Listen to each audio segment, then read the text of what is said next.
Today I'll teach you how to delete record from database using Dapper in ASP.NET.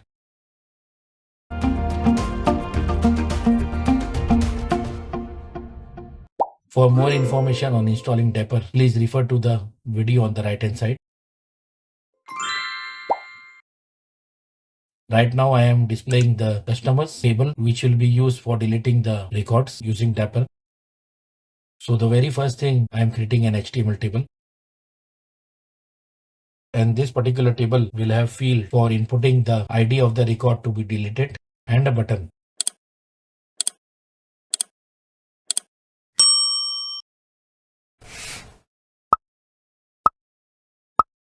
Now let's move to the code behind.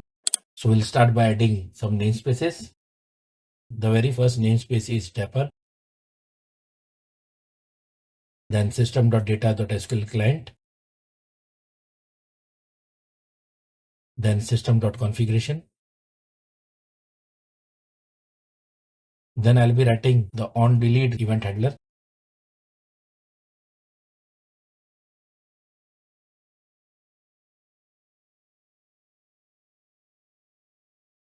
Now here I am creating an SQL for deleting the record from database.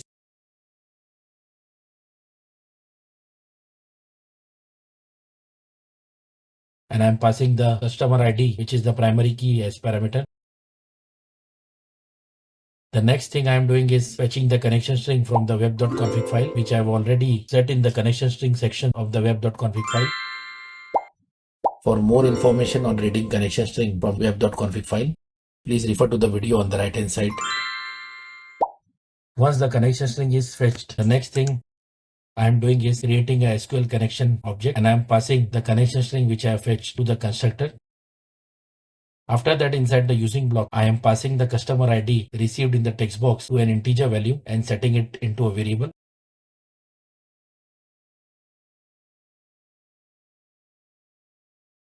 Then I am calling the execute function of the Dapper library and passing the SQL query and the customer ID as parameter to it. The execute function of the Dapper returns the number of rows affected. So if the record is being deleted from the database, then it will return 1, otherwise it will return 0.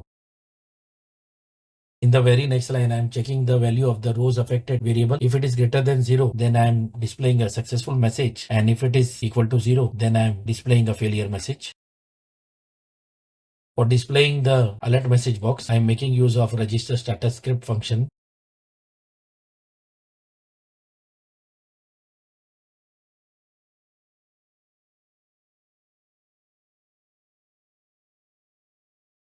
Now again, I am moving to the ASPX page. I'll be now assigning the on-click event handler to the button. So with this, our programming part is complete. Now we can run our project and see it in action. As you can see, the text box and the button is now being displayed, and you can see right now there are 4 records in the database table. So I'll be deleting the record number 4. As you can see, I have received a success message. The record with the customer ID 4 has been deleted.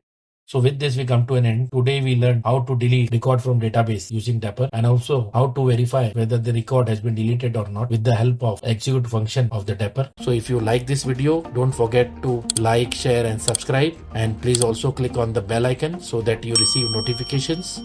Goodbye.